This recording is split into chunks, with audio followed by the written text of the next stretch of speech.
윤석열 대통령의 비속어 사용 논란에 대해 대통령실이 미 의회가 아닌 우리 국회를 향한 것이었다고 해명하면서 논란이 더 커지고 있습니다. 더불어민주당은 거짓말로 국민을 기만하고 있다며 해명이 더 처참하다고 비판했지만 국민의힘은 한미 관계를 이간질하지 말라며 방어에 나섰습니다. 한미일 외교장관이 유엔 총회가 열리고 있는 뉴욕에서 만나 더욱 긴밀한 대북 공조를 약속했습니다. 세 사람은 북한의 핵무력 법제화에 대한 심각한 우려를 표명하는 공동 성명도 채택했습니다. 미국 기준금리 인상과 경기 침체 우려로 오늘도 국내 주식시장이 크게 출렁였습니다. 코스피는 2개월여 만에 2,300선 아래로 내려가면서 연중 최저치를 기록했습니다. 우리 국민 97%가 감염이나 백신 접종을 통해 코로나19 항체를 갖고 있는 것으로 나타났습니다. 정부는 재유행 고비를 확실히 넘어섰다며 다음 주 월요일부터 실외 마스크 착용 의무를 전면 해제했습니다. 시청자 여러분 안녕하십니까? 9월 23일 금요일 뉴스가 있는 저녁 시작하겠습니다. 미국의 기준금리가 계속 가파르게 올라가고 한국은행도 기준금리 인상폭을 크게 가져갈 가능성이 커지면서 이제 국내 부동산 시장은 더욱 얼어붙고 있습니다. 금리 인상에 따른 가계부채 부담 우려와 함께 집값 하락이 계속될 것이라는 인식은 확산되고 있는데요. 부동산 시장 어디로 가고 있는 건지 잠시 뒤에 전문가와 함께 자세히 얘기 나누겠습니다. 윤석열 대통령의 비속어 발언 파문이 확산하는 가운데 대통령실이 발언 공개 14시간여 만에 공식 브리핑으로 반박했습니다. 미국 의회가 아니라 우리 야당을 겨냥한 발언이었고 바이든은 언급한 것도 아니라며 짜깁기와 왜곡이라는 겁니다. 순방을 이어가는 윤 대통령은 캐나다에 도착해 정상회담을 준비해 들어갔습니다. 캐나다 토론토에서 박소정 기자 보도합니다. 바이든 대통령과 환담이 이루어진 회의장을 빠져나온 윤석열 대통령의 한마디에 파문이 일었습니다. 승인 안 해주는 날리는 쪽팔려서 사적 발언을 외교 성과로 연결하는 건 적절치 않다는 입장을 밝힌 대통령실. 발언이 공개된 지 14시간 정도가 지나 예고 없이 공식 브리핑을 열었습니다. 국회에서 승인 안 해주고 날리면 이라고 되어 있습니다. 여기서 미국 얘기가 나올 리가 없고 바이든이라는 말을 할 이유는 더더욱 없습니다. 바이든이라고 하지 않았다는 것, 그리고 겨냥한 대상은 미 의회가 아닌 우리 야당이라는 설명을 덧붙였습니다. 그러면서 마치 70년 동맹국을 조롱한 것처럼 짜깁기와 왜곡을 했다고 목소리를 높였습니다. 그러나 대통령의 외교 활동을 왜곡하고 거짓으로 동맹을 이간하는 것이야말로 국익 자해 행위입니다.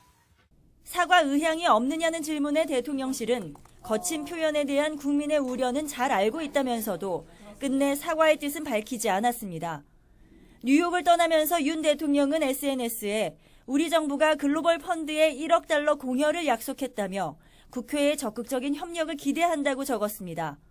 문제의 발언이 국회 야당을 향한 것이었음을 재확인한 메시지로 풀이됩니다. 우여곡절 속에 진행된 한일 약식 회담과 한미 환담 등 뉴욕 일정을 마친 윤 대통령은 마지막 순방지인 캐나다 토론토에 도착했습니다.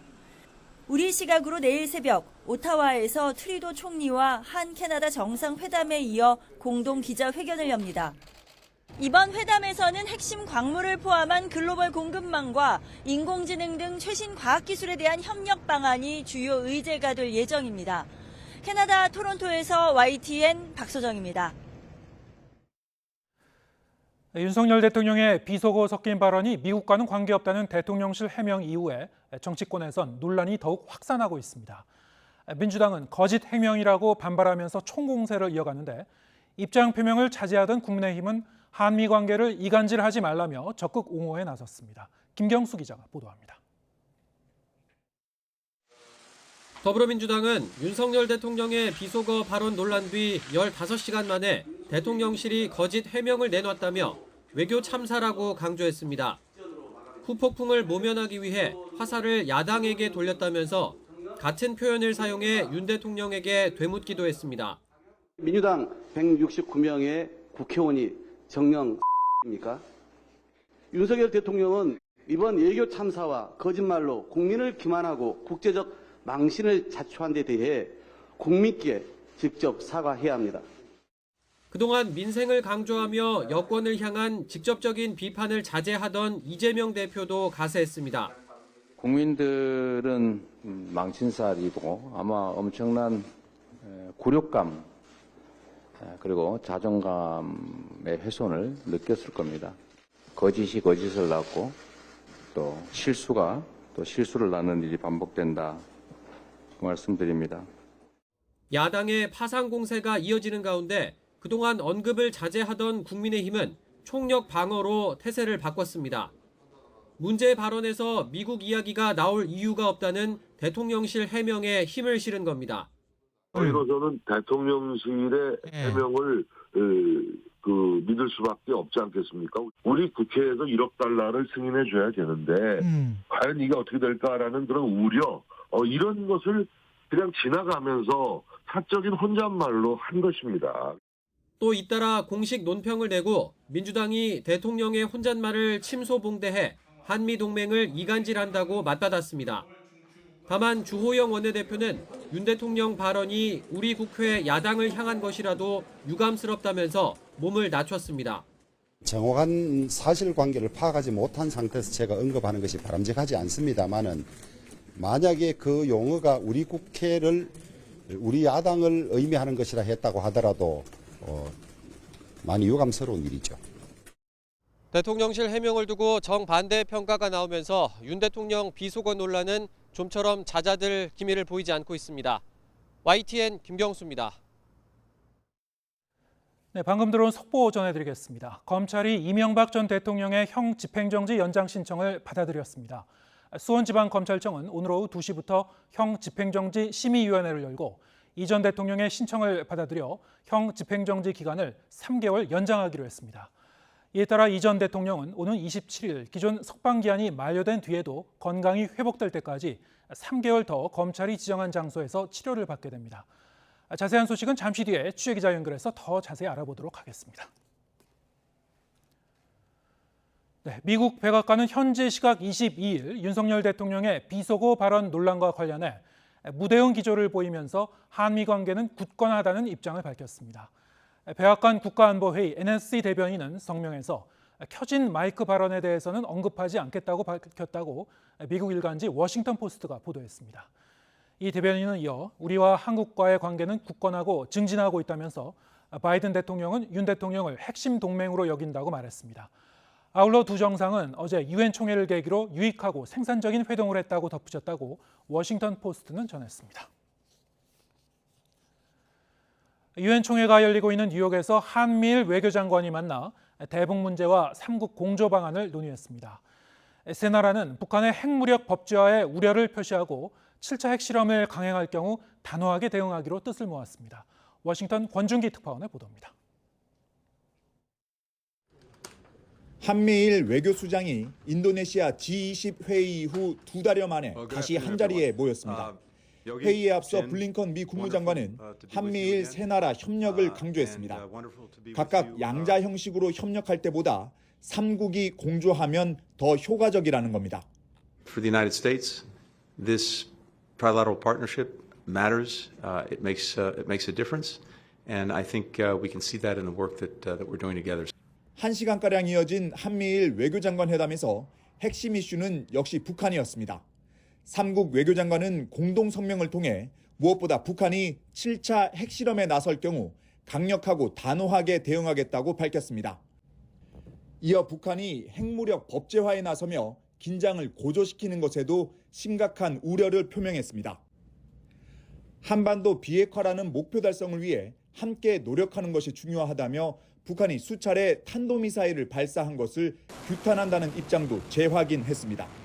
박 장관은 회담이 끝난 뒤 전날 한일 정상의 회동에 대한 질문에 여러 가지로 의미가 있었고 한일 관계 개선을 위해 좋은 계기가 됐다는 평가가 있다고 답했습니다.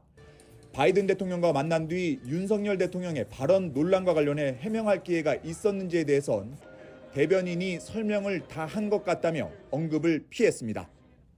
최근 미국은 한미일 삼각공조를 어느 때보다 강조하고 있습니다. 대북 이슈를 비롯한 안보 문제뿐 아니라 경제, 환경, 인권 문제 등에서도 삼국 협력을 내세우면서 앞으로 한미일 세 나라가 한 테이블에 마주 앉는 일은 더 잦아질 것으로 전망됩니다.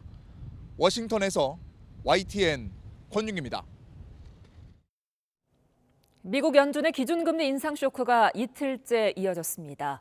코스피는 2개월여 만에 2,300선 아래로 내려가면서 연중 최저치를 기록했고 환율은 보합세를 보였습니다. 박병환 기자입니다. 미 연준의 세 번째 0.75%포인트 금리 인상 소식이 전해진 다음 날 주식 시황판은 주가 하락을 알리는 파란색 일색입니다. 코스피는 전날보다 42.31포인트, 1.81% 내린 2290.00에 마감했습니다. 종가 기준 코스피가 2300선 밑으로 내려간 것은 지난 7월 6일 이후 2개월여 만에 처음이며 연중 최저치입니다. 코스닥은 22.05포인트, 2.93% 내린 729.36의 거래를 마쳤습니다. 미 연준이 매파적인 스탠스를 나타냄에 따라서 달러 강세가 심화가 됐고 그에 따른 금리 급등 부담에 우리나라 같은 경우도 환율이 1,400원을 돌파하는 등 외국인 수급에 좀 어느 정도 부담으로 작용을 했다라고. 환율은 전날보다 0.4원 내렸지만 이틀째 1,400원대를 유지했습니다. 다음 달 한국은행 금통위의 0.5%포인트 금리 인상이 불가피해 보입니다. 이에 따라 이른바 영끌로 대출받은 청년층의 이자 부담이 심각할 것으로 보입니다. 물가 상승과 자본 유출을 막기 위해 큰 걸음으로 앞서가는 미 연준의 금리를 뒤따라가야만 하는 한은 하지만 경기 침체와 취약계층의 이자 부담 증가로 금리 인상 폭과 시기를 어떻게 정해야 할지 고심하고 있습니다. YTN 박병환입니다. 코로나19 유행 뒤 처음 실시한 대규모 조사 결과 우리 국민의 97%가 감염이나 백신 접종을 통해 코로나19 항체를 갖고 있는 것으로 나타났습니다. 이른바 숨은 감염자 규모도 처음 확인됐는데요. 국민 5명 가운데 1명 수준이었습니다. 보도에 신윤정 기자입니다. 5살 이상 국민 9,900여 명을 대상으로 대규모 혈액 조사를 실시했더니 97.38%가 코로나19 항체를 보유하고 있는 것으로 나타났습니다. 감염이나 백신 접종으로 항체가 생긴 건데 지난 4월 국민 1,600여 명을 대상으로 한 조사 때보다 더 높아졌습니다. 오미크론 변이가 유행하며 감염자가 늘고 백신 접종률도 높아지면서 국민 대다수가 면역을 얻게 된 것으로 풀이됩니다. 방역당국은 항체 양성률은 항체 보유 여부만을 나타낼 뿐 항체가 얼마나 있는지, 방어력을 가진 중화항체가 있는지는 알 수 없다고 설명했습니다. 또 항체는 6개월 정도 지나면 사라지기 때문에 충분한 집단 면역이 형성됐다고 보긴 어렵다고 밝혔습니다. 면역으로 형성된 항체가 시간이 지남에 따라 소실이 되며 또한 새로운 변이가 나타난다면 기존의 방어 효과는 더 감소할 수 있기에 코로나19에 걸리고도 무증상이거나 진단 검사를 받지 않은 이른바 숨은 감염자 규모도 처음 확인됐습니다. 자연 감염에 의한 항체 보유자는 전체의 57.65%로 조사 직전 누적 확진자 비율 38.15%와 비교해 20%포인트 정도 높았는데 당국은 이 차이가 통계에 잡히지 않은 미확진 감염자라고 설명했습니다. 누적 코로나19 환자의 절반 정도, 약 1,000만 명 정도가 숨은 감염자로 지역사회에 있었던 건데 영국 등 해외와 비교하면 낮은 비율입니다. 경제활동이 왕성한 40, 50대에서 특히 높게 나타났는데 감염 사실을 숨긴 채 경제활동을 한 사례가 많았을 것으로 추정됩니다.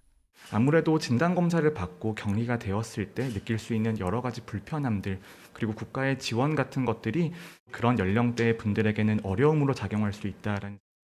정부는 전국 단위, 전 국민을 대표하는 표본조사로 나온 이번 결과를 예방접종과 검사정책 등 감염병 대응 자료로 활용할 방침입니다. YTN 신윤정입니다. 다음 주 월요일부터는 스포츠 경기장이나 야외 공연장에서 마스크를 쓰지 않고 경기나 공연을 관람할 수 있게 됩니다. 현재 50명 이상 모이는 집회나 행사의 경우엔 실외에서의 마스크 착용 의무가 남아있지만 정부가 이를 모두 해제하기로 한 건데요. 다만 실내에선 계속 써야 합니다. 기정훈 기자입니다. 지난 6월 이지투어의 축구 평가전, 붉은 악마의 함성은 마스크를 뚫고 울려 퍼집니다. 하지만 다음 주 월요일에 열리는 우즈벡과의 올림픽 대표 경기는 마스크를 벗고 응원할 수 있게 됩니다. 실외 마스크 착용 의무가 모두 풀립니다. 정부가 지난 5월 실외 마스크 의무를 풀면서 남겨두었던 50인 이상 집회나 행사까지 모두 다음 주 월요일부터 해제하기로 했습니다. 국민 면역 수준이 상당 수준으로 올랐고 방역과 의료 대응 역량도 향상됐다는 판단에 섭니다. 야외 공연장이나 경기장의 특성상 고위험군인 60세 이상 연령층이 적다는 점도 고려됐습니다. 마스크 착용 의무화는 지난 2020년 10월 다중이용시설과 감염 취약시설 중심으로 처음 시행됐고 이듬해 4월 실내 전체와 2m 이상 거리 유지가 어려운 실외까지 전면 확대됐습니다. 1년 넘게 이어오던 올해 5월 실외 마스크 의무는 현재처럼 제한적으로 풀렸고 넉 달여 만에 다시 모두 풀리는 겁니다. 하지만 정부는 이번 조치가 과태료를 안 물린다는 것이지 실외 마스크 착용이 불필요해졌다는 것은 아니라고 강조했습니다. 개인의 자율적인 실천은 여전히 상황에 맞추어 필요한 상황입니다. 코로나19 의심 증상이 있거나 고령층을 포함한 고위험군 또는 고위험군과 밀접 접촉하는 경우 마스크 착용이 필요합니다. 실내 마스크 의무도 계속 유지합니다. 실내까지 풀기엔 아직 여건이 안 됐다는 판단입니다. 감염병 자문의 등 전문가들도 풀자라는 방향에는 동의하면서도 시기와 대상 등을 두고 의견이 엇갈리고 있습니다. 특히 올겨울 코로나와 계절 독감의 동시유행 가능성이 높은 점 등을 고려해 추가 논의를 이어가기로 했습니다.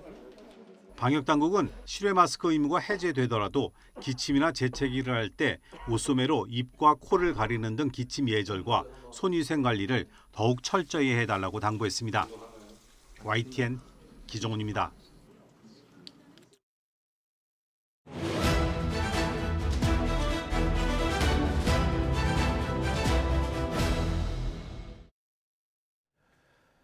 네, 정치가 있는 저녁 정가는 국민의힘 허은하 의원 그리고 더불어민주당 전재순 의원 두 분과 함께 전국 현안 짚어보겠습니다. 네, 안녕하세요. 네, 반갑습니다. 네, 윤석열 대통령의 비서거 발언 관련 논란이 좀 연일 이어지고 있습니다만 대통령실이 해명을 내놨습니다만 그 해명으로 인해서 또 국내 정치권에서 갈등이 좀 더 확산하고 있는 것 같습니다. 어떻게 보셨습니까? 우선 이런 상황에까지 이르게 된 것에 대해서 좀 안타깝고 상당히 유감이다라는 말씀을 좀 드리고 싶습니다. 네. 이러한 일은 확장이 되는 것보다는 좀 사그라지길 바라는 것이 제 개인적인 마음이기도 하고요. 그리고 국내 정서를 아는 분께서 왜 국내 정서와 좀 다른 해명을 했을까라는 부분이 아직도 의문이긴 한데요. 아무래도 서울에 돌아오셔서 내일 이제 서울에 오시니까 왜 그렇게 했었는지에 대한 해명들을 좀 들어보는 것이 필요하지 않을까 하는 생각이 듭니다. 대통령의 직접 해명이 있을 필요가 있다. 대통령께서 해명을 하시는 것보단 대통령실에서 해명을 우선은 해야겠죠. 네. 예. 전재수 의원님은 어떻게 보셨습니까? 사실은 야당 국회의원 입장에서 어떤 강도 높은 단어를 동원해서 비판을 하더라도 저는 부족하다 생각합니다. 네.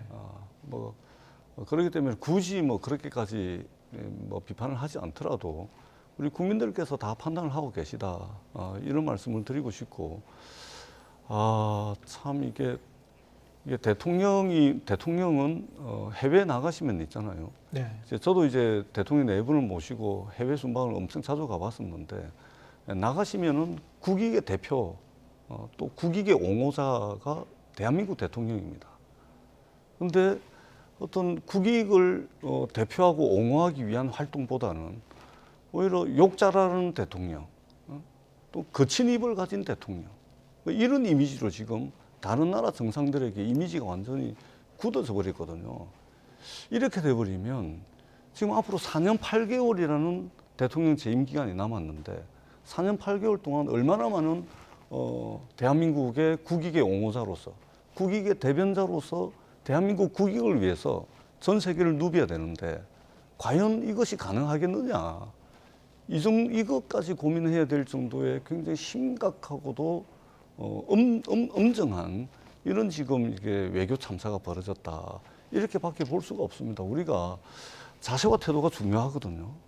어떻게 보면 실적과 성과를 논하기보다 자세와 태도가 어떻게 보면 다인 경우도 있습니다. 근데 이미 자세와 태도가 입이 거친 대통령, 욕 잘하는 대통령, 또 더 나아가서 지금 거짓말하는 대통령까지 지금 이미지가 지금 확장되고 있습니다. 대통령에 대한 어떤 우리 국민들의 신뢰 위기, 다른 나라 외국의 정상들이 대한민국 대통령이 가지고 있는 어떤 신뢰 위기, 이것이 국익을 상당히 훼손하지 않을까 굉장히 우려스럽다라는 말씀을 드리지 않을 수가 없습니다. 네. 전재수 의원님께서 우려해 주시고 걱정해 주시는 부분은 충분히 알겠습니다. 그런데 그만큼 대통령께서도 고민이 많으실 거다. 그리고 그만큼 지금 어떻게 앞으로 대처하셔야 될지 생각하고 계실 거다라고 저는 믿고 있고요. 그런데 이미 저희가 각인을 하면서 대통령에 대한 부정적 이미지를 발언을 하는 순간 그게 우리나라에 어떤 도움이 될까?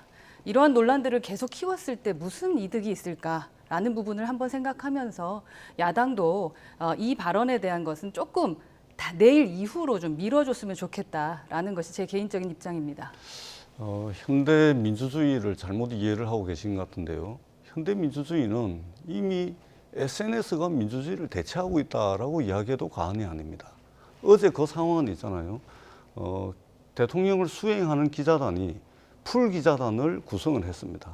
그렇게 해서 처음부터 끝까지 이 카메라, ENG 카메라죠. 네. 부터 해가지고 풀 기자단이 그 행사에 처음부터 끝까지 다 이렇게 따라다닙니다.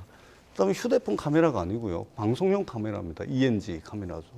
이걸 가지고 다 따라다닙니다. 그렇기 때문에 어제 어떤 언론, 특정 언론이 보도를 한 것이 아니고 보도되기 전에 전 세계 말하자면 SNS를 통해 가지고 유튜브라든지 트위터를 통해 가지고 그 SNS를 이용하시는 분들을 통해 가지고 다 알려진 겁니다. 이미 보도되기 몇 시간 전에 다 떠돌고 다니던 겁니다. 이것이 오늘날 민주주의의 실체입니다. 그렇기 때문에 무슨 생각을 하고 보도를 해라, 이 논란을 야당이 오히려 더 비판을 더 강화해 가지고 야당이 비판을 자제해라, 들어오시면 비판을 하라, 이것은 현대 민주주의를 잘못 이해하고 있는 겁니다. 그러니까 이런 사고가 터지는 거예요. 그래서 제가 드리고 싶은 말씀은 야당과 언론 또 국민들이 우려하는 바를 단순히 정치적 경쟁자가 정치적 이득을 위해서, 정치적 이익을 위해서, 당파적이고 정략적 이익을 위해서 공격하는 것으로 집권 세력이 받아들이는 것이 아니고 한 번쯤은 절차와 과정, 시스템을 점검해보는 그런 계기로 삼으면 발전이 있을 겁니다. 그런데 이것을 단순히 정치적 경쟁자가 당리당략적 측면에서 공격하는 것이다, 이렇게 받아들이는 순간 지난번에 나토 갔다 오고 난 뒤에 그렇게 많이 비판을 받았는데 이번에는 더 큰 참사가 났습니다.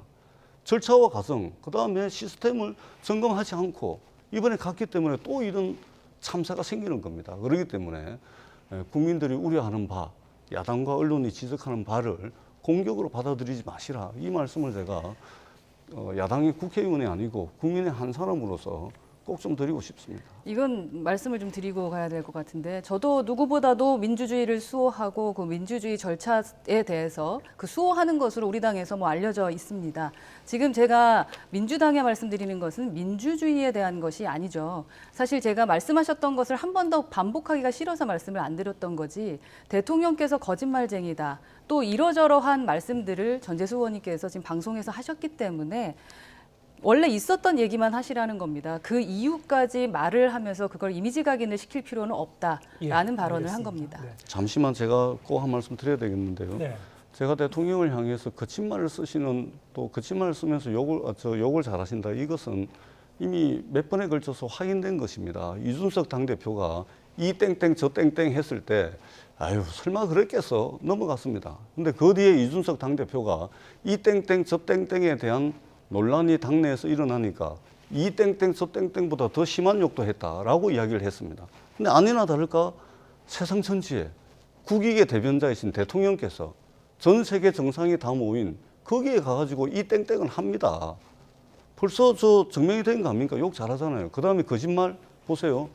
이준석 당대표 보고 이때 뭡니까 체리 따봉을 보내면서 내부 총지라는 당대표 이야기를 했을 때 윤석열 대통령께서 그 이전에 뭐라 그랬습니까? 대통령으로서 당무에 개입하지 않는다라고 해놓고 권성동 대표에게 내부 총지라는 당대표라는 문자를 보냅니다. 거짓말이잖아요. 그 다음에 민주당, 야당을 향해서 협치의 대상이라고 누누이 강조를 해왔지 않습니까? 근데 이번에 오히려 이 땡땡을 민주당을 향해서 이 땡땡이 민주당을 향해서 한 이야기다라고 이야기한 거 아닙니까? 네. 그러면 협치 대상이라고 이야기한 것도 거짓말이죠. 그렇기 때문에 제가 없는 말을 지어내는 것이 아니고 이준석 대표 사례, 민주당 이번에 이 땡땡 이 사례를 볼 때 대통령께서 거짓말이 거의 생활화되어 있다. 거친 입이 거의 생활화되어 있다. 이렇게밖에 평가할 수 없는 것이죠. 우선은 대통령실에서 해명이 있지 않았겠습니까? 그 부분에 대해서는 믿는 척이라도 해주는 것이 협치를 바라는 민주당의 역할인 것 같고요. 이제 말씀하셨던 것처럼 그러한 부분을 이야기하는 것은 돌아오셨을 때 해도 좋겠다라는 말씀입니다. 지금은 외교 전쟁 중 아니겠습니까? 이제 내일입니다. 조금만 기다리시면 돌아오니까 지금 밝히고 싶은 부분들을 여러 가지로 밝혀주시면 된다라고 생각합니다. 네. 저희들이야 가만히 있고 싶더라도 이미 외신이 보도를 하고 있습니다. 외신이 보도를 하고 있고요. 이미 숱하게 많은 이 SNS 시대에 트위터, 페이스북, 유튜브 보세요. 이미 유튜브가 500만 회를 넘어가고 있고 이 현대 민주주의가 이렇습니다. 이것에 대한 이해를 하신다면 들어올 때까지 기다려라. 아니 지금 무슨 아날로그 시대입니까? 이렇게 최첨단의 디지털 시대를 걷고 있는데 무슨 아날로그 시대도 아니고 들어올 때까지 기다린다고 SNS가 그럼 작동을 멈춥니까? 외신이 보도를 안 합니까? 이미 이 이슈화돼서 이틀째 지금 이 논란이 진행 중이고요. 여기에 대해서는 쉽게 이제 사그라들 것 같지는 않아요. 지금 분위기는 지금 국민의힘 입장도 이제 충분히 이해하겠고 좀 민주당 말씀하시는 것도 이제 충분히 이해를 하겠는데. 일단 그 대통령실 해명 내용을 다시 한번 좀 정리를 해보겠습니다. 대통령실이 이 발언이 나오고 나서 직후에는 이런 얘기를 했었죠. 이게 사적 대화였다. 이것을 외교적 성과하고 이제 결부시키지 말라는 그런 얘기를 했었고, 다시 14시간 후에 이제 해명에는 이제 이런 미국 의회를 겨냥해서 한 말이 아니었다. 국내에 이제 이 야당을 겨냥해서 한 얘기였다고 이제 해명을 했습니다. 두 가지 다 좀 그 논란의 소지가 좀 있었는데. 일단 아무리 대통령이 이 박진 장관하고 나오면서 한 얘기라고 하더라도 이 공식석상에서 이제 나오면서 한 얘기인데 그걸 사적 대화로 볼 수 있을까요? 어떻게 보십니까? 조금 전에 제가 첫 시작에서 말씀을 드렸던 것처럼 저도 그래서 그 부분이 유감이다. 네. 그리고 분명히 국내에 대한 정서와 국내 인식을 알 텐데 왜 그렇게 해명했을까라는 의문을 제기했습니다. 그래서 저는 돌아오셔서 해명을 다시 해주는 걸 기다리려고 합니다. 그래서 제 개인적인 입장은 그렇다라고 말씀드리고 싶고요. 조금 전에 전재수 의원께서 말씀하시고 이제 앵커께서도 말씀하셨던 외신들이 이미 퍼졌고 우리에 대해서 부정적으로 얘기하고 있다라고 말씀하셨는데 그걸 부정하는 것이 아닙니다. 그렇다면 지금 외교 전쟁 중에 외신들이 우리 대통령에 대해서 부정적으로 얘기할 때 우리 국내에 있는 국민들이 그렇다 우리 대통령 문제 많다. 라고 말하는 것이 정상이냐는 겁니다. 네. 사실 미국에 있는 한 의원이 또 그 얘기를 했죠. 우리 대통령에게 우리 일은 우리가 알아서 한다. 우리 국회에 대해 의회에 대해서 부정적인 건 우리가 알아서 한다. 당신네 나라나 신경 써라 라고 얘기했던 거 그거 뼈 아픕니다. 네. 똑같이 우선 국내에 돌아왔을 때 저희가 다툼이 있더라도 지금은 우선은 그런 외신들이 있을 때 함께 걱정해 주는 것이 진정으로 민생을 생각하든 국익을 생각하든 그리고 말씀하시는 협치를 생각하는 정신이 아닌가 하는 것을 말씀드리는 겁니다. 예, 알겠습니다. 지금 윤석열 대통령의 이런 비속어 섞인 발언이 적절하지 못했다라는 거에 대해서는 부인하기 좀 어려울 것 같은데요. 그리고 이제 야당을 겨냥한 말이라고 하더라도 그것 또한 이제 유감스러운 일이었다. 주호영 원내대표도 그런 말씀하셨죠. 대통령의 어떤 야당에 대한 부정적인 인식이 은연중에 노출된 거 아니냐 이렇게 볼 수도 있을 것 같은데 어떻게 보시는지요? 이게 무슨 야당에 대한 부정적 인식 저는 그렇게 생각지 않습니다. 그렇게 생각하지 않습니까? 네. 말버릇입니다. 평상시에 말버릇이 그런 것 같아요.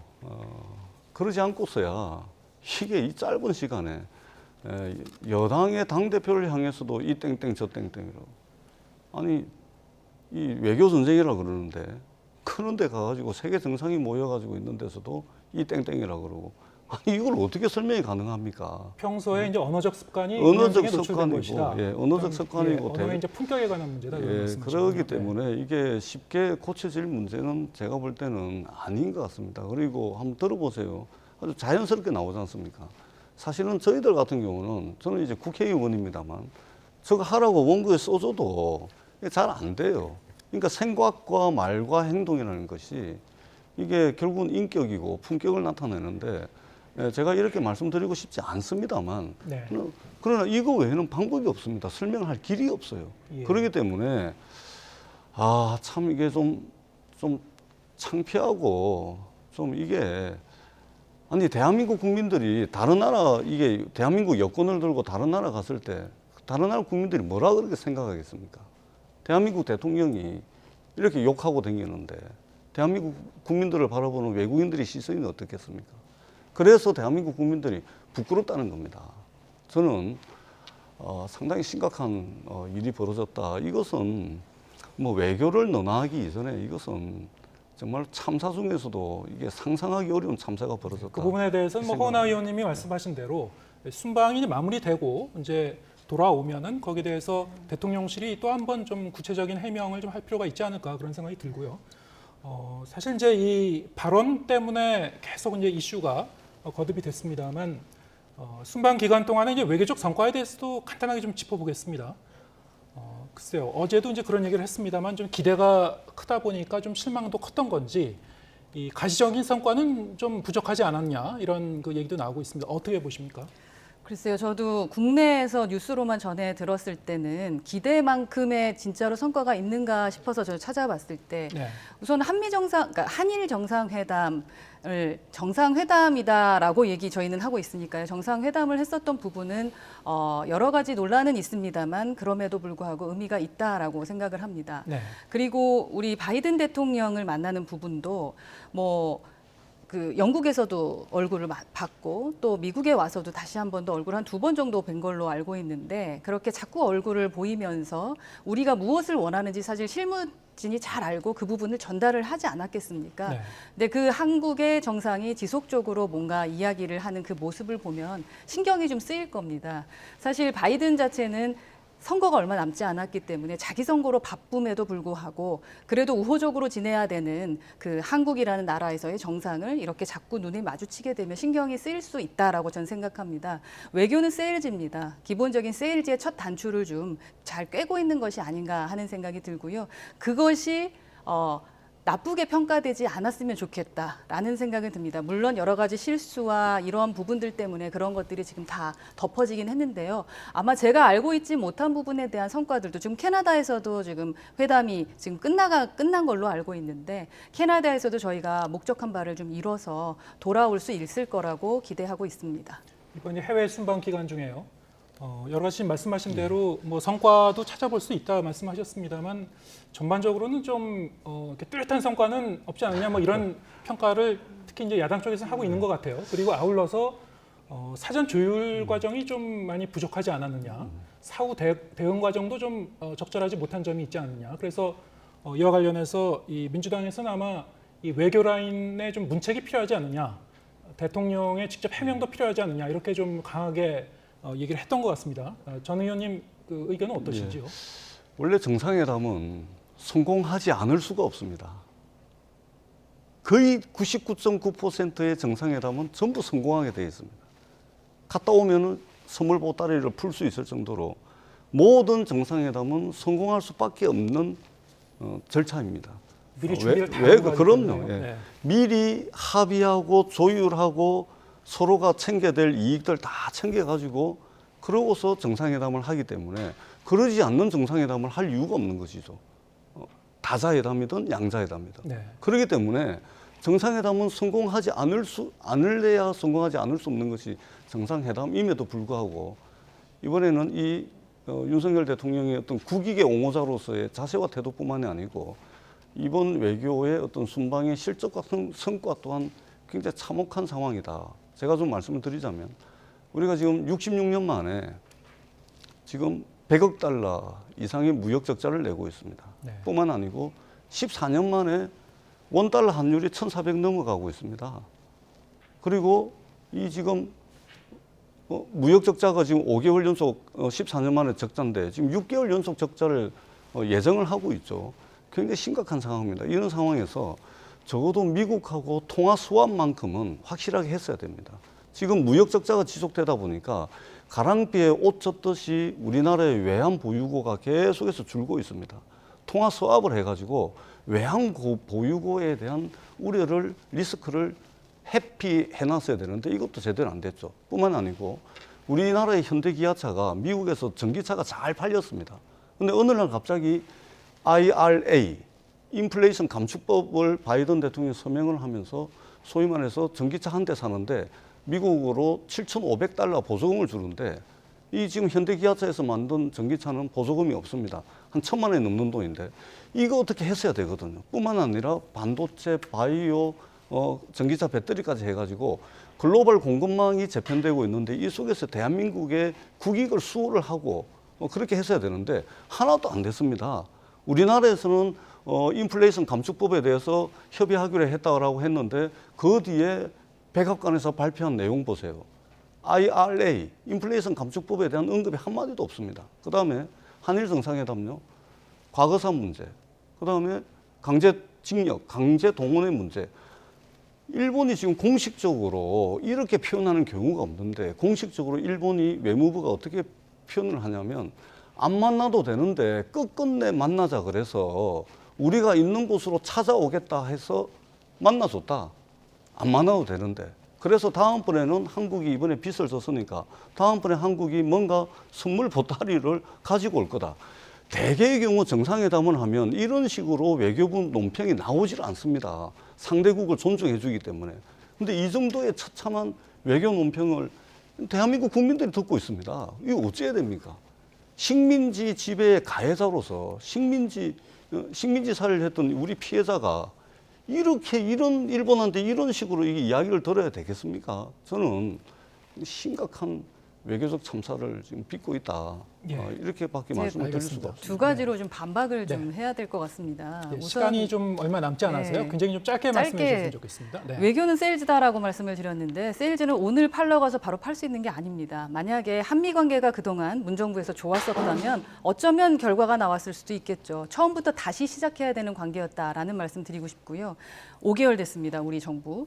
그리고 상당히 특별한 상황이었습니다. 영국에 다녀왔습니다. 영국에서 바로 150국이 다 같이 또 다시 미국으로 모였던 거 아니겠습니까? 그래서 바이든 대통령의 스케줄이 꼬였습니다. 그 안에서 또 여러 가지 일정들의 변화가 있었던 거죠. 그래서 현지 상황, 어떠한 결과가 있었는지 무엇 때문에 이렇게 결과가 났는지에 대한 걸 저희가 보고받아 봐야 된다라는 얘기입니다. 그런 걸 듣지 않고 그냥 태도적인 부분이라던가 여러 가지를 갖고 공격할 거리는 아니다. 일본도 마찬가지입니다. 기시다 총리에 대해서 우리가 부정적으로 생각하는 건 누구나 알고 있는 사실이고 그분의 이야기를 일희일비할 필요가 있겠습니까? 우선은 먼저 만나보고 나서 이를 처리할지 안 처리할지랑 어떻게 우리가 앞으로 외교적인 그 실익을 얻어나가야 될지에 대한 걸 살펴보는 것이 먼저다라고 말씀드리고 싶습니다. 네, 알겠습니다. 이번 윤 대통령의 해외 순방을 놓고 이제 두 분의 말씀을 이제 쭉 들어봤는데 일단 저희가 시간이 이제 아쉬워서요, 항상 물론 이제 그 지지율 관련해서도 좀 얘기를 나누려고 했습니다만 윤 대통령의 지지율은 그 5%포인트 떨어진 걸로 나왔죠, 갤럽 조사 결과가. 이러한 그 상황 자체가 이제 이 다음 주에도 이 순방 돌아오면은 계속 이제 전국 상황에도 연결이 되고 계속 좀 그 어떻게 전개가 되는지 좀 지켜봐야 될 것 같은데요. 나토 정상회의 참석했을 때도 그때 대통령의 지지율이 좀 떨어졌었던 걸로 기억하는데 이번 순방에서도 좀 떨어졌습니다. 좀 특이한 현상이긴 한데요. 뭐가 좀 우리가 되짚어볼 점은 없는 건지 다시 한번 좀 생각해봤으면 좋겠습니다. 허은하 의원 그리고 전재수 의원 두 분과 함께했습니다. 고맙습니다. 네, 고맙습니다. 감사합니다.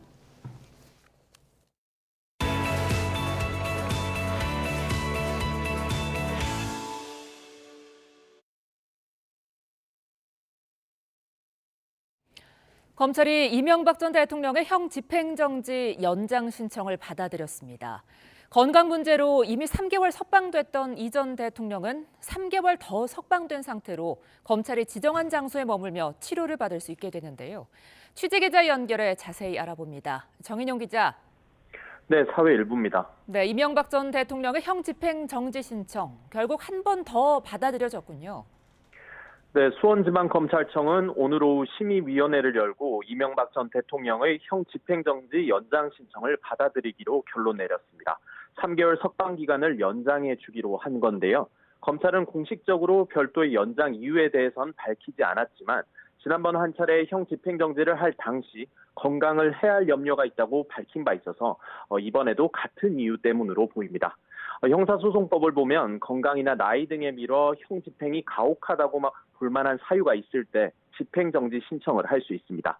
이 전 대통령은 지난 16일 건강상의 이유를 들어 수원지검 안양지청에 다시 형 집행정지 신청을 냈습니다. 지난 6월 첫 번째 형 집행정지를 신청해 3개월간 일시 석방된 이 전 대통령은 그동안 병원을 오가며 지내왔는데요. 지난 금요일 다시 서울대병원에 입원한 만큼 앞으로 진료와 검사 등을 받을 걸로 보입니다. 오는 12월 말까지 형 집행정지 결정이 내려지면서 이 전 대통령은 석방된 상태로 연말 특사 등을 통해 사면될 수 있다는 관측도 나오는데요. 앞서 지난달 광복절 특사 가능성도 제기됐지만 정치인 사면에 대한 부정적인 여론 때문에 이 전 대통령은 명단에 포함되진 않았습니다. 이 전 대통령은 실소유주로 지목된 다스 자금 수백억 원을 횡령하고 삼성에서 거액의 뇌물을 받은 혐의로 재작년 10월 징역 17년과 벌금 130억 원이 확정됐는데요. 이 전 대통령은 확정된 징역 17년 가운데 2년 8개월가량을 복역한 상태입니다. 지금까지 사회 일부에서 전해드렸습니다. 경찰의 신변 보호를 받던 여성을 스토킹 끝에 살해한 김병찬이 항소심에서 1심보다 형량이 늘어난 징역 40년을 선고받았습니다. 피해자 유족들은 최근 신당역 사건 등을 언급하며 이딴 스토킹 범죄를 엄벌해야 한다고 호소했습니다. 홍민기 기자입니다. 지난해 11월 이별을 통보했다는 이유만으로 경찰 신변 보호를 받던 30대 여성을 무참히 살해한 김병찬. 접근 금지 명령에도 아랑곳하지 않고 끈질기게 협박과 감금, 스토킹을 이어간 것으로 드러났습니다. 혹시 피해자는 유족분께 하실 말씀 없으세요? 정말 죄송합니다. 장기간 피해자 스토킹한 이유가 뭔가요? 죄송합니다. 지난 6월 1심 법원은 범행을 치밀하게 계획했고 피해자가 경찰에 신고했다는 이유만으로 잔혹하게 살해하는 등 죄질이 매우 나쁘다며 징역 35년을 선고하고 전자발찌 15년 부착도 명령했습니다. 김병찬은 형이 너무 무겁고 전자발찌 착용도 부당하다며 항소했습니다. 그러나 석 달 뒤 열린 항소심 선고 공판에서 재판부는 1심보다 형량이 늘어난 징역 40년을 선고했습니다. 재판부는 김병찬이 1심 선고 직전 제출한 반성문과 보복하기 위해 살해한 게 아니라는 주장을 반복하는 점을 보면 진심으로 뉘우치고 있는지 의심이 든다고 질타했습니다. 피해자 유족과 지인들이 말할 수 없는 고통을 호소하고 엄벌을 탄원하고 있다는 점도 고려했다며 전자발찌 부착 명령도 유지했습니다. 선고 직후 피해자 유족들은 가해자의 완전한 사회 격리를 호소했습니다. 이미 검색을 했다는 것도 법정에서 다 알고 있는데도 무기징역이 아니라 이제 사회에 나오게 된다면 저희는 정말 불안할 수밖에 없어요. 또 최근 신당역 영무원 살인 사건을 보면서 또다시 큰 아픔을 느꼈다며 스토킹 가해자를 더욱 엄한 벌에 처해야 한다고 강조했습니다.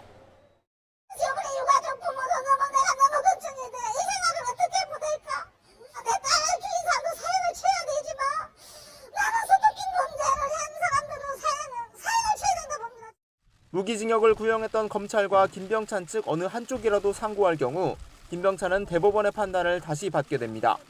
YTN 홍민기입니다. 국제기구 주최로 부산에서 열린 행사에 참가한 라이베리아인 2명이 10대 2명을 성폭행한 혐의로 경찰 조사를 받고 있습니다. 외교관 여권을 가지고 면책 특권을 주장했지만 우리나라에서 근무하는 외교관이 아니어서 해당이 없다는 게 경찰 판단입니다. 김종호 기자입니다. 호텔 건물 앞으로 구급차와 경찰차가 도착합니다. 성폭행 신고를 받고 경찰이 부산역 근처 호텔로 출동한 건 목요일 밤 11시쯤.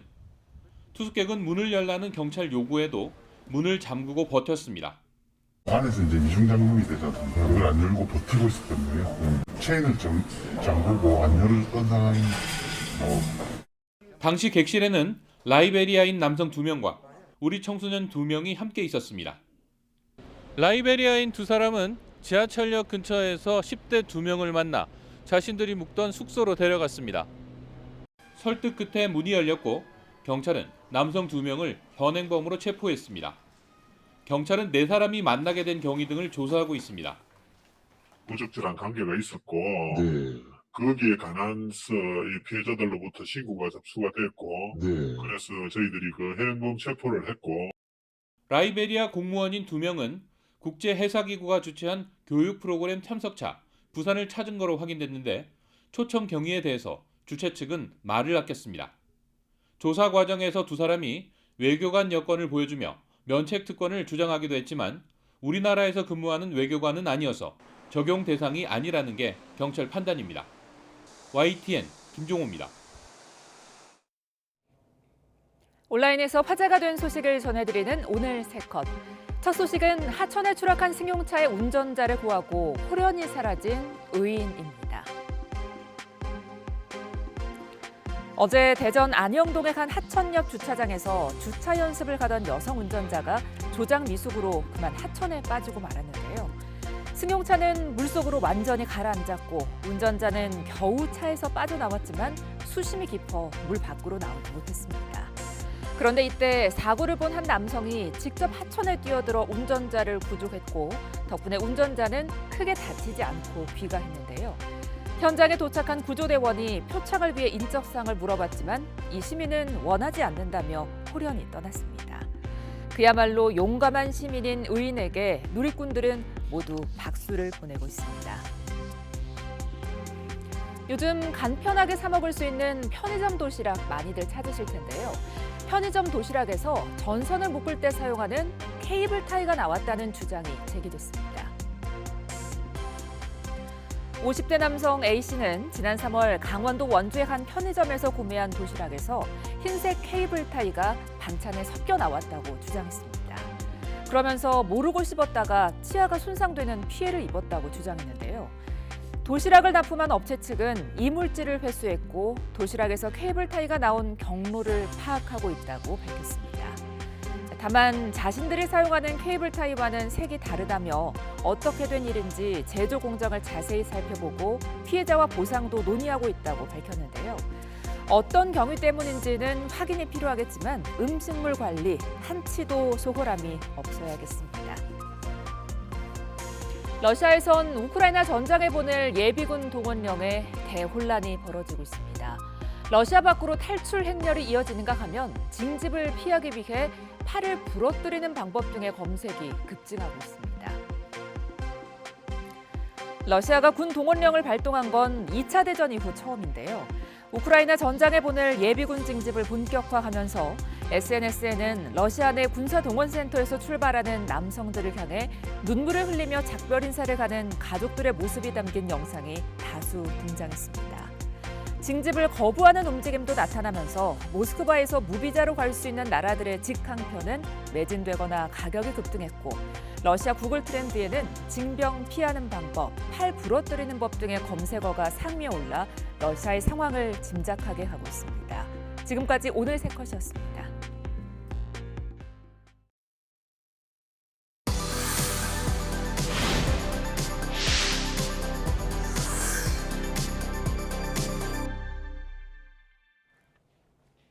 미국 중앙은행이 연준의 자이언트 스텝이 우리 부동산 시장에도 여파를 미치고 있습니다. 한국은행이 다음 달 빅스텝을 밟을 수 있다는 전망이 커지면서 불확실성도 가중되고 있는데요. 현재 부동산 시장 상황부터 하반기 전망까지 김인만 부동산경제연구소 소장과 함께 얘기 나눠보겠습니다. 어서 오세요. 안녕하세요. 네, 연준이 이렇게 기준금리를 0.75%포인트 올리면서 한국은행도 이제 금리를 큰 폭으로 올릴 수밖에 없는 그런 상황이 돼버렸습니다. 네네. 우리 기준금리도 이렇게 올라가면은 이게 국내 부동산 시장에는 굉장히 큰 변수가 될 것 같은데요. 어떻습니까? 이제 이 하락세가 좀 가속화된 건가요? 어떻게 보시는지요? 아무래도 하락세 가속화 속도가 더 가팔라질 것 같습니다. 원래 금리하고 부동산은 이제 반비례 관계이긴 한데요. 네. 금리가 오른다라고 해서 이제 집값이 무조건 떨어지는 건 아닙니다. 노무현 정부 시절에는 금리가 지금보다 더 높았음에도 집값이 오히려 올랐거든요. 네. 하지만 지금은 상황이 달라졌습니다. 많이 올랐기 때문에 과도한 상승에 대한 피로감이 누적된 상태에서 금리 인상이 지금 트리거가 되고 있고요. 집값 상승에 대한 기대감이 꺾이면서 이제 집값이 하락하고 있는데 이번에 0.75는 다 예상을 했습니다. 예. 0.75 당연히 올리겠지라고 생각을 했는데 시그널이 중요한데요. 시그널이 이 정도 올렸으면 이제 앞으로 서서히 안정될 거야라는 시그널이 나왔으면 시장에 안정이 됐을 텐데 아니야. 물가가 더 안정될 때까지 앞으로 계속 강하게 더 많이 올릴 거야라는 시그널이 나왔기 때문에 한국은행도 원래 이제 두 번의 금통위가 남아 있는데요. 0.25를 올리려고 했다가 이번에 0.5는 올려야겠다라고 신호가 바뀌게 되면서 부동산 시장은 불확실성이 더 커지게 되죠. 와, 큰일 났다. 우리 예상보다도 더 뛰어넘는 금리 인상이 되겠구나라는 두려움이 생기기 때문에 심리는 위축이 되고요. 하락폭은 더 빨라질 것 같습니다.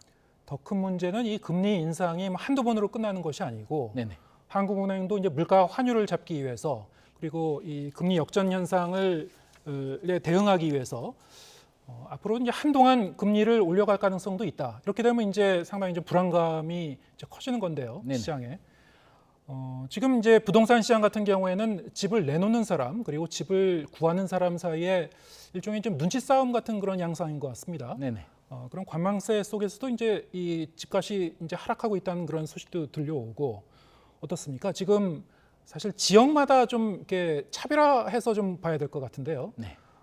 지금 가장 큰 문제는 지난 몇 년 동안에 많은 대출을 안고 집을 사셨던 분들, 그런 분들이 좀 많은 지역, 이런 곳이 좀 더 취약할 것 같아요. 어떻게 보십니까?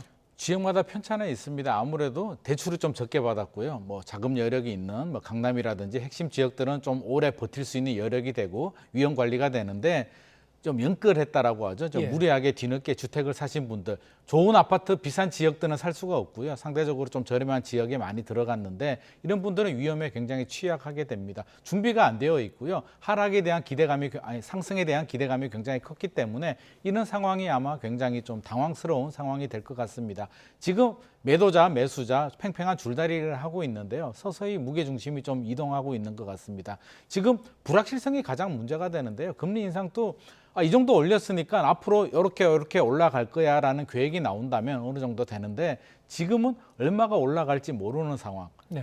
올해가 넘어가고 내년이 되더라도 금리는 계속 올라가는데 또 얼마나 더 올라갈지도 모르는 상황이기 때문에 살 사람들은 지금 사면 안 되겠다. 무조건 관망해야겠다라고 돌아서고 있고요. 팔아야 되는 분들은 마음이 지금 굉장히 초조해지기 때문에 지금 무게중심은 점점 더 기울어지고 있습니다. 네, 지금 말씀하신 대로 대출을 많이 끼고 사신 분들이 많은 지역은 좀 더 취약할 수가 있고 맞습니다. 반대로 이 서울 강남이라든가 좀 현금을 더 많이 갖고 집을 산 분들이 많은 지역은 좀 더 버틸 수는 있습니다만 네네. 그런 지역도 좀 더 하락할 수 있는 건가요? 시간이 필요할 것 같습니다. 네. 지금이야 충분히 버틸 수는 있겠지만 우리가 버티더라도 희망이라는 게 필요하거든요. 6개월을 버티면 어느 정도 되겠다라는 계획이 나오면 버티는데 이런 상황이 6개월, 1년 이렇게 지속이 되면 외곽 지역부터 빠지기 시작해서 결국에는 우리 저수지 이론이라고 하죠. 네. 비가 안 오면 결국에는 중심부 지역들도 물이 말라버릴 수밖에 없거든요. 그래서 이런 상황이 6개월, 1년 이상 지속이 되면 강남 지역들도 하락은 불가피할 것 같습니다. 현금을 갖고 샀다고 하더라도 그분들이 집이 한 채가 아니고 그렇죠. 다주택자일 경우에는 세금 문제도 좀 걱정해야 될 테니까요. 종부세 부담도 여전히 있고요. 종부세가 완화된 것도 아니기 때문에 부담도 크고요. 그중에는 또 팔아야 되는 분들, 양도세, 중과세, 한시적 배제에 해당되는 분들도 있고 여러 가지 작은 계획들이 차이가 있기 때문에 모든 사람들이 다 팔지는 않겠지만 일부라도 매물이 나오는데 살 사람이 없다면 가격은 떨어질 수밖에 없거든요. 그래서 지금 살 사람은 없는데 매물은 이런 식으로 진행이 된다면 조금씩 더 나올 것 같습니다. 지금 시장 상황 이제 거래 절벽이라고 표현하고 있습니다만 네네. 거래가 그냥 거의 실종된 그런 동네가 많은 거죠. 네. 서울 아파트의 이른바 이제 매매 수급 지수를 보면은 80선 아래로 이제 떨어졌다고 합니다. 네. 매매 수급 지수라는 게 일단 100보다 아래면은 이 사려는 사람이 굉장히 적은 거죠. 네, 맞습니다. 0에서 200으로 우리가 이제 점수화해서 평가를 하는데요. 100보다 더 넘어서게 된다면 이제 사고 싶어 하는 사람들이 많다는 뜻이고요. 100 이하로 내려가면 살 사람이 없다. 팔고 싶어 하는 사람들이 많다는 뜻인데 80으로 떨어진 거는 우리 2019년에 이제 80까지 떨어지긴 했는데 2019년도는 떨어졌다가 이제 올라가는 추세였습니다. 그래서 80을 찍고 올라갔는데 지금은 더 내려가는 분위기이기 때문에 이게 80이 바닥이 아닌 것 같고요. 70까지도 더 내려갈 가능성이 있어서 지금 두려움이 더 커지고 있습니다.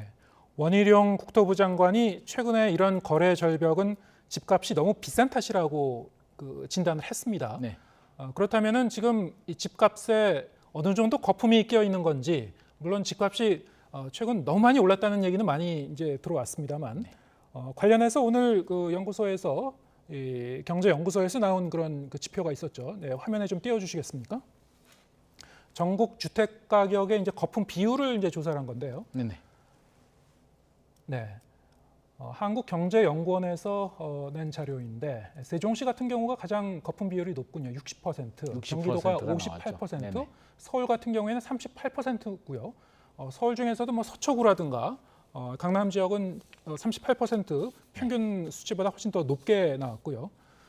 저기서 나온 이 거품 비율이라는 게 뭐 어떻게 해석해야 되는 건가요? 이게 뭐 이제 소득이라든지 여러 가지 감안을 해서 가격 상승분, 소득, 뭐 집값 기존의 상승에 대한 모든 걸 다 감안해서 지수화를 했는데 뭐 저게 100% 맞다, 틀렸다 이렇게 할 수는 없겠지만 거품이 있는 거는 사실이고요. 분명히 오버슈팅이 됐습니다. 특히 우리 코로나가 발생을 하면서 2020년, 2021년에 또 많이 올랐기 때문에 일정 부분 거품이 있는 거는 사실입니다. 가령 이 거품 비율이 한 40% 정도로 산정이 됐다면 네네. 적정 가격보다 40% 정도 더 너무 값이 올랐다, 지나치게 올랐다 이렇게 그렇게 해석할 되겠습니까? 수가 있습니다. 그렇게 해석할 수가 있는데 이게 단지 이게 평균이기 때문에 단지마다 뭐 개별성이 있는 것이니까 무조건 30%다, 40%다 이렇게 단정할 수는 없지만 지금 상황에서는 고점 대비 30% 정도 조정은 좀 불가피해 보입니다. 하지만 지금 문제가 되는 거는 속도거든요. 원희룡 장관님 말씀이 틀린 말씀은 아닙니다. 많이 올랐으니까 조정돼야지 당연한 말씀인데 너무 가파르게 거래 절벽이 되고 있고요. 하락폭도 가파르기 때문에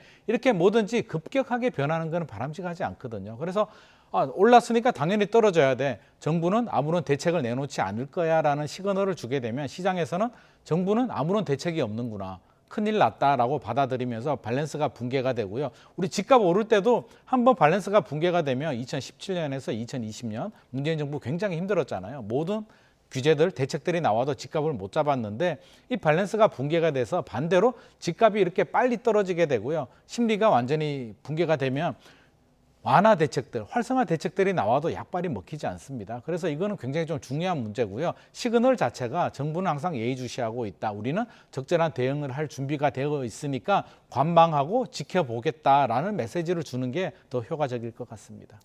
원희룡 장관이 이렇게 거래 절벽은 집값이 너무 비싼 탓이어서 인위적인 시장 부양책은 없을 거라는 취지로 얘기를 했는데 지금 말씀하신 대로 그것보다는 좀 더 이제 이 드라이하게 중립적인 그 얘기를 할 필요가 있다라는 의견이시고, 근데 과거에 보면요, 과거에 뭐 박근혜 정부 시절이라든가 인위적으로 이 부동산 시장을 그 부양하려는 노력, 가령 이제 규제를 풀어서 빚내서 이제 집 사라라는 취지로 그런 정책을 편 시절도 있었죠. 그것이 이제 어떤 그 부작용을 일으키지 않았냐 이런 시각들도 있고 그런 연장선상에서 보면은 정부가 어떤 너무 인위적인 메시지를 내는 것도 이제 부작용이 있을 수 있는 거 아닙니까? 이게 속도 조절이 좀 필요하다는 거고요. 뭐 조정이 안 되도록 버텨야 된다는 게 아니라 좀 조정이 되더라도 서서히 연착륙될 수 있도록 해야 되는데 지금 한 7월, 6월부터 이게 갑자기 나빠졌거든요. 3개월, 4개월 만에 이렇게 갑자기 나빠지는 거는 분명히 바람직한 현상은 아니고요. 박근혜 정부 때 완화 대책들이 나왔지만 사실 집값 하락은 2010년도부터 2012년, 13년까지 3년에 걸쳐서 조정이 되면서 대책들이 하나씩 나온 대책들이기 때문에 지금은 한 6개월, 3개월 안에 이렇게 급격하게 변하는 것은 결코 바람직한 현상은 아닙니다. 그래서 조정이 되더라도 좀 서서히 1년에서 3년에 걸쳐서 고점 대비 30% 정도 조정이 되는 게 바람직한데 지금 이렇게 롤러코스터 타듯이 작년에는 영끌하고 막 급등했다가 올해는 식어서 뚝뚝 떨어지는 이런 현상들은 결코 바람직한 현상은 아닙니다. 뚝뚝 떨어진다고 표현하셨습니다만 사실 현장에 가보면은 뉴스에는 이제 급매되는 그런 몇 가지의 사례를 갖고 뉴스가 나옵니다만 전반적으로 평균적으로 봤을 때는 집값이 그대로네 이렇게 느끼는 분들도 아직도 많거든요. 아직까지는 뭐 급격하게 하락한다고 표현하기는 좀 무한 상황 아닌가요? 아직까지 그런 단계는 아닙니다. 현장에 가보면 생각보다 별로 안 떨어졌는데 급매물이 어디 있어? 라고 생각을 하는데요. 여러 가지 지금 제가 추세를 말씀드리는데 이게 단 2개월, 3개월 동안 매매 수급 지수라든지 여러 가지 통계를 보면 하락 속도가 너무 가파릅니다. 이래서 지금은 매물이 잘 안 나오고 있고요. 우리가 자꾸 서울만 바라보니까 서울 중심부 지역들은 크게 안 떨어졌다라고 보여지는데 서울 강남 3구에서도 송파구는 지금 하락 속도가 조금씩 빨라지고 있거든요. 지금 이런 상황 추이를 본다면 3개월에서 6개월 금리가 더 올라가고요. 더 가게 된다면 우리가 컨트롤할 정부가 컨트롤할 수 없는 수준까지 이렇게 하락 속도가 빨라질 수도 있기 때문에 뭐 부양 대책이 많이 나와서 집값을 다시 올려라는 게 아니라 서서히 그런 시그널을 주면서 속도 조절은 좀 필요하겠다라는 의미입니다. 네, 며칠 전에 정부가 지방과 일부 수도권 외곽 지역에 이 규제를 이제 해제를 했죠. 네네. 앞으로 이제 주택 거래할 때 이런 지역은 좀 어떻게 달라지는 건지, 그리고 또 일각에서는 이렇게 이 부동산 그 규제를 이제 풀게 되면은 되려 또 이제 가격을 자극하지 않을까, 네. 뭐 이런 시각도 있긴 한데요. 어떻게 네. 보십니까? 규제 지역이라고 한다면 이제 조정 대상 지역이 있고요. 투기 과열 지구, 투기 지역이 있는데 조정 대상 지역으로 지정이 되면 이제 대출 규제라든지 분양권 전매, 양도세, 중과세 모든 규제들이 적용이 되고요. 투기 과열 지구로 지정이 되면 여기서 조금 더 무겁게 뭐 LTV, DTI 규제가 조금 더 강하게 적용이 됩니다. 이번에 지방은 전면적으로 다 풀었고요. 세종시만 조정 대상 지역으로 남겨뒀습니다. 서울 수도권 지역 같은 경우는 인천은 투기 과열 지구 풀렸고요. 평택, 동두천, 파주, 외곽 지역들은 조정 대상 지역에서 풀렸는데 이게 어떤 시그널이냐면 집값이 급등했을 때 규제를 묶었는데 지금 지방 같은 경우 외곽 지역들은 오히려 집값이 많이 떨어지고 있기 때문에 좀 풀어달라, 풀어주는 게 당연하다라는 목소리들이 굉장히 컸고요. 정부에서 바라볼 때에는 서울 수도권 지역들은 아직 아니지만 다른 외곽 지역들은 금리 인상이라든지 여러 가지 상황을 봤을 때 풀어줘도 되겠다 정도로 생각을 한 것 같습니다. 그러면 일각에서 집값 다시 자극하는 거 아니야 라는 목소리들이 있는데요. 실제로 매물이 좀 회수되고 있고요. 집주인들이 내놓은 집주인들이 회수하면서 공급이 좀 줄어드는 부작용은 있는데 저는 집값을 자극할 것 같지는 않습니다. 네. 왜냐하면 매수자들이 불안한 마음에 뒤늦게 이렇게 좀 매수에 뛰어들어야 되는데 지금 상황은 금리가 언제까지 올라갈지도 모르고 집값이 더 떨어질 것 같은 그런 기대 심리가 크기 때문에 살 사람이 없습니다. 집주인들은 매물을 회수하지만 매수자들이 살려고 뛰어들지 않고 있기 때문에 실제로 집값 상승이 되거나 그럴 가능성은 굉장히 낮다라고 보여집니다. 네. 그러면 앞으로 이 부동산 가격이 어떤 경로를 거쳐서 움직일 것인가 잠깐 좀 전망을 해보겠습니다. 네. 일단 이 금리가 굉장히 중요한 요소고요. 네네. 금리가 이렇게 상승하게 되면 이제 주택 가격 하락에는 굉장히 중요한 변수가 될 것이다. 그건 알겠는데 네. 가격이 어느 정도까지 떨어질 것인지 아까 이제 저희가 화면에도 뭐 몇십 %씩 거품이 끼어 있다는 그 얘기를 했는데요. 네네. 그렇다면 30%, 40% 이렇게 거품이 끼어 있다면 그 정도까지 가격이 내려가야지 정점 가격까지 내려가는 것이다. 그 정도까지 가야지 이제 바닥이다. 이렇게 봐야 되는 겁니까? 뭐 어떤 지표를 봐야 되는 겁니까? 뭐 구체적으로 딱 얼마다 이렇게 단정 지을 수는 없는데요. 저는 한 30% 정도 보고 있습니다. 고점 대비 30% 정도는 조정이 돼야겠다. 30%까지는 떨어져야 될 것이다. 우리가 오버슈팅이 너무 많이 됐고 버블이 많이 생겼기 때문에 사실 10년 정도 이렇게 통계를 보면 2배에서 3배 정도 상승을 했거든요. 네. 물론 인플레이션에 따른 화폐 가치 하락이라든지 여러 가지 요인을 따져보면 상승분을 모두 반납할 수는 없겠지만 고점 대비 30% 정도는 조정이 돼야만 적정 가격 수준이다라고 보여집니다. 우리 서울 수도권 지역 같은 경우는. 예. 그렇다면 조정이 돼야 되는데 이게 6개월, 1년 안에 빨리 30% 조정이 되면 부작용이 굉장히 커질 수도 있기 때문에 한 2년, 3년에 걸쳐서 이렇게 조정이 될 수 있도록 속도 조절을 할 수 있는 그런 대책들이 좀 필요할 것 같고요. 갑자기 떨어져서 만약에 30%가 아니라 더 빨리, 더 많이 이렇게 떨어지게 된다면 부작용도 굉장히 큽니다. 세수 감소도 되고요. 우리 역전세라는 이야기 많이 하는데 역전세난이 되면서 깡통 전세 우려도 있고 소비가 위축이 되면서 내수 경제에도 큰 영향을 줄 수 있기 때문에 급격하게 이렇게 떨어지는 거는 좀 굉장히 좀 안 좋은 현상이라고 볼 수 있습니다. 이렇게 가격이 떨어질 때는 이제 거래량 변화도 이제 같이 보게 되는데요. 네네. 그럼 가격이 떨어지면서 거래량도 늘어나는 시점이 오게 된다면 네.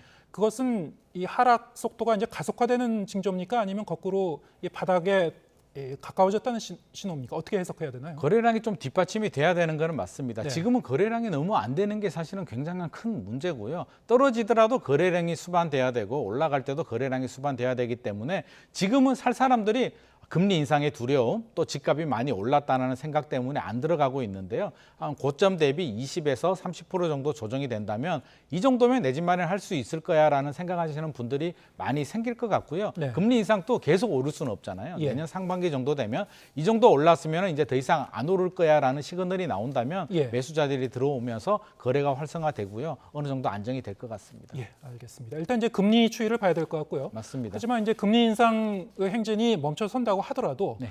그 다음에 이제 경기 침체가 올 가능성도 있기 때문에 네네. 그때는 또 그때대로 부동산 시장 좀 면밀히 살펴봐야 되겠네요. 맞습니다. 예, 알겠습니다. 김인만 부동산경제연구소장과 함께했습니다. 고맙습니다.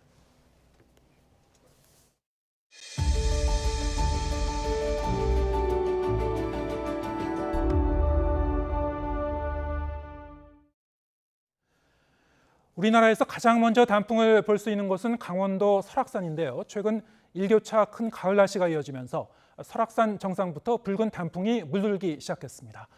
다음 주에는 산의 20%가 물드는 첫 단풍기에 접어들 것으로 전망되고 있습니다. 정혜윤 기자의 보도입니다. 파란 가을 하늘 아래 산 정상 곳곳이 붉게 물들었습니다. 아직 수줍게 모습을 드러내는 수준이지만 가을을 알리는 단풍이 반갑기만 합니다. 최근 찬 공기가 유입되며 맑고 일교차 큰 날씨가 이어진 탓에 대청봉 정상부터 붉은 물이 들기 시작한 겁니다. 대청봉에서 좀 동쪽 방향으로 좀 해가 좀 일찍 받는 방향은 그렇게 물이 들어 있습니다. 설악산 단풍은 주말 사이 빠르게 산 아래로 확산하겠고 다음 주 중반에는 산의 20%가 물드는 첫 단풍기에 접어들 전망입니다. 이후 10월부터는 설악산 단풍이 절정기를 맞고 내륙에서도 첫 단풍이 시작하는 등 본격적인 단풍철이 시작되겠습니다. 북한산은 10월 17일, 내장산은 10월 24일, 지리산도 10월 14일에 첫 단풍이 들 것으로 보입니다. 특히 올해 가을은 일교차가 크게 나면서 단풍색이 어느 해보다 고울 것으로 보여 다음 달부터는 전국 곳곳에서 형형색색으로 물든 가을산의 모습을 감상할 수 있을 것으로 기대됩니다. YTN 정혜윤입니다. 우리나라 35개의 대축제 가운데 하나인 밀양 아리랑 대축제가 경남 밀양에서 열렸습니다. 코로나19 여파로 3년 만에 열기도 하고 유네스코 인류 무형문화재로 등재된 지 10년 만이라서 더욱 뜻이 깊습니다. 박정혁 기자가 보도합니다. 선선한 가을바람이 부는 강변에 마련된 무대. 화려한 불꽃이 밤하늘을 수놓으며 본격적인 축제의 시작을 알립니다. 코로나19 여파로 3년 동안 열리지 못한 밀양 아리랑 대축제에 서막이 올랐습니다. 좀 오랜만에 사람 사는 것 같고 일상으로 돌아온 것 같아서 너무 기분이 좋습니다. 아이랑 즐길 거리도 많고 즐거운 시간이 될 것 같습니다. 밀양 아리랑 대축제는 1000개가 넘는 전국의 축제 가운데 문화체육관광부가 35개만 지정한 대축제 가운데 하나입니다. 축제의 대미는 밀양강 오디세이. 밀양 아리랑과 밀양을 대표하는 과거와 현재의 인물과 사건을 뮤지컬 형태의 독창적인 기법으로 연출한 공연입니다. 전문 배우와 시민 1000여 명이 참여합니다. 단순한 공연을 넘어 밀양 공동체의 힘과 연대, 또 협력의 정신을 지역 주민들이 공유하는 장이 되는 겁니다. 밀양 오디세이가 밀양의 정신과 밀양의 역사, 밀양의 얼을 한꺼번에 볼 수 있는 공연이라서 너무 뜻깊고 감명 깊습니다. 대표 공연 외에도 창작 뮤지컬 공연 등 8개의 주제형 프로그램이 펼쳐지고 밀양의 전통 보존을 주제로 백일장 대회, 미술 대회, 궁도 대회 등 8개 경연 행사도 이어집니다. 특히 올해는 밀양 아리랑이 강원도 정선 아리랑, 전남 진도 아리랑과 함께 유네스코 인류 무형문화유산으로 등록된 지 10년입니다.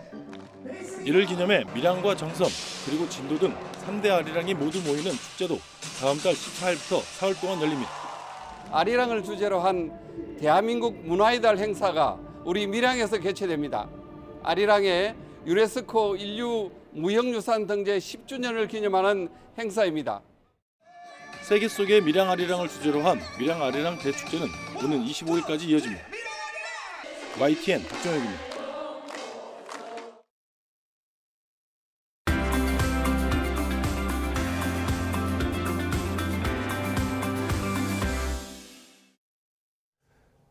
네, 월간 유의죠. 이번 달 주제는 동물권입니다.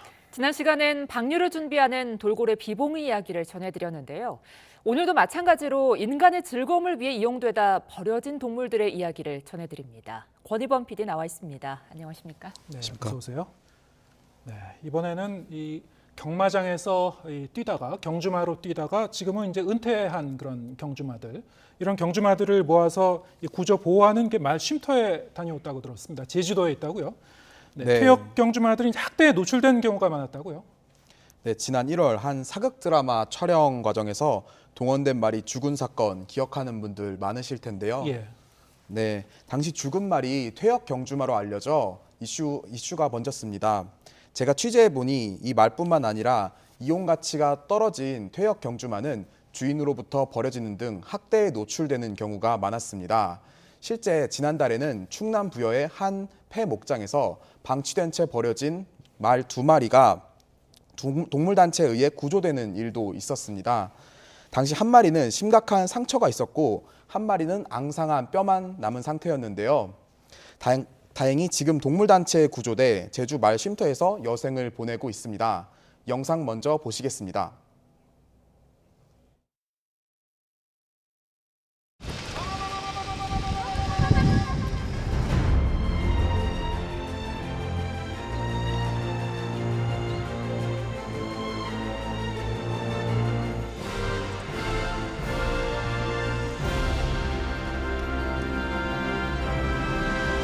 모짜왈 말 구조 보호센터입니다.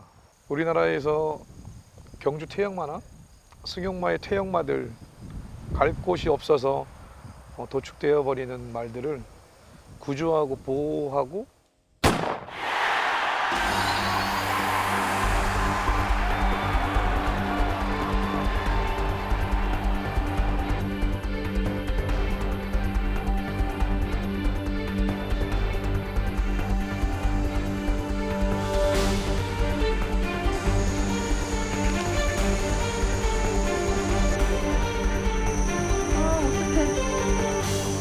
극심한 그 굶주림으로 거의 뭐 죽기 일보 직전 긴급하게 이 말들을 보호할 곳을 찾아서 제주로 이제 옮기게 된 겁니다. 모 학교에서 승마, 힐링 체험 승마로 이용이 됐었어요. 그러다가 2021년에 이제 죽은 걸로 처리가 돼 있어요. 공식 이력에는. 이런 방식으로 이용하다가 더 이상 쓰임 받기에는 이제 부족한 상태가 되면 돌아보지 않는 거. 이거는 이제 인간이 생명을 대하는 태도에 대한 심각한 문제라고 보고.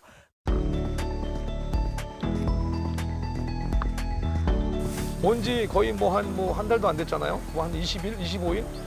25일 만에 기력이 살아났어요. 얘는 봐봐요. 이거 힘이 느껴지잖아요.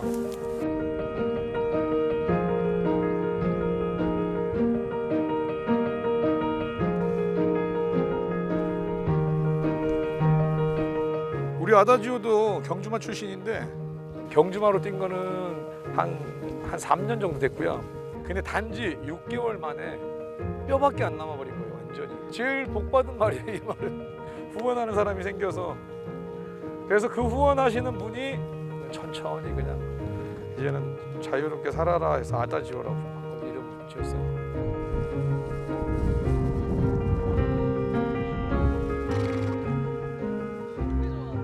너무 대견하죠. 얘가 죽을 고비를 많이 넘겼거든요. 그래서 이렇게 살아준 게 너무 고맙고 만났다는 게 너무 다행인 것 같아요.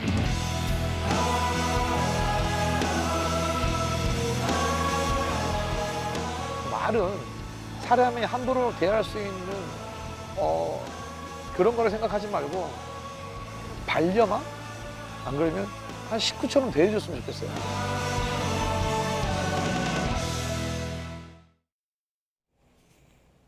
네, 인간을 위해 사용되던 동물이니만큼 우리가 좀 더 신경을 쓸 필요가 있어 보이는데요. 보니까 경주마의 복지도 좀 논의가 필요할 것 같은데 어떻습니까? 네, 가장 큰 문제는 현재 퇴역 경주마의 복지나 처리에 대한 법 근거가 없다는 점입니다. 마주들이 말을 함부로 버리거나 방치되는 일이 잇따라 발생하는 이유인데요. 이와 관련해서 지난 5월 더불어민주당 박홍근 의원이 동물보호법 개정안을 발의했는데요. 경마나 전통 솥싸움에 이용된 동물들에 대한 복지 계획을 수립하도록 하는 게 핵심입니다. 퇴역 뒤 간단한 승마 교육에 이용하면서 말 쉼터 등에서 쉬도록 하는 방법 등인데요. 이 발의된 법안은 현재 소관 상임위에 계류 중인 상황입니다. 네, 앞으로도 꾸준히 지켜봐야 될 문제로 보이고요. 수족관 돌고래나 이런 그 퇴역 경주마 외에도 인간의 오락을 위해서 이용되는 동물들이 더 많을 것 같습니다. 어떤 사례가 있습니까? 네, 어제 보도한 돌고래 비봉이와 퇴역 경주마 이외에도 전시나 공연에 이용되는 동물들이 많은데요. 네. 최근 주위에서 흔하게 볼 수 있는 곳은 야생동물 전시 카페나 실내 동물원 등입니다. 최근 동물단체는 꾸준히 동물학대 우려가 있다고 지적하는데요. 넓은 공간이 필요한 야생동물에게는 조그만 우리에서 사육하고 적합하지 않은 사료를 먹이로 주는 등 먹이로 주는 경우가 종종 있다는 겁니다.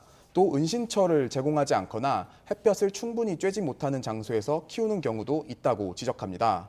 그러다 보니 동물들이 의미 없는 행동을 반복하는 이른바 정형 행동도 나타난다는 주장인데요. 동물단체의 이런 지적에 관련 산업 관계자는 법적 제도적 정비가 필요하다고 주장했습니다. 직접 들어보시겠습니다. 미어캣 카페나 라쿤 카페라는 업체들이 학대를 하려고 키우는 것이 아닙니다. 법이 없기 때문이죠. 야생동물 전시업을 신설하여 관리하면 해소가 될 것이라 생각합니다.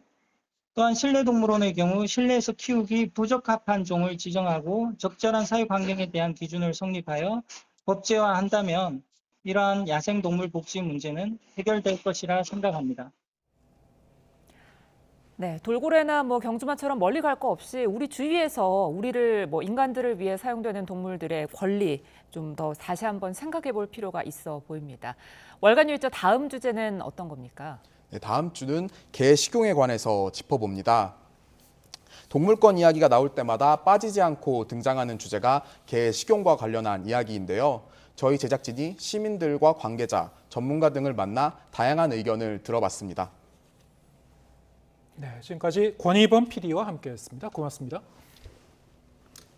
네, 오늘 뉴스가 있는 저녁은 여기서 인사드리겠습니다. 잠시 뒤에는 뉴스 퍼레이드가 이어집니다. 저희는 다음 주 월요일 저녁 7시에 다시 찾아뵙겠습니다. 함께해 주신 여러분 고맙습니다.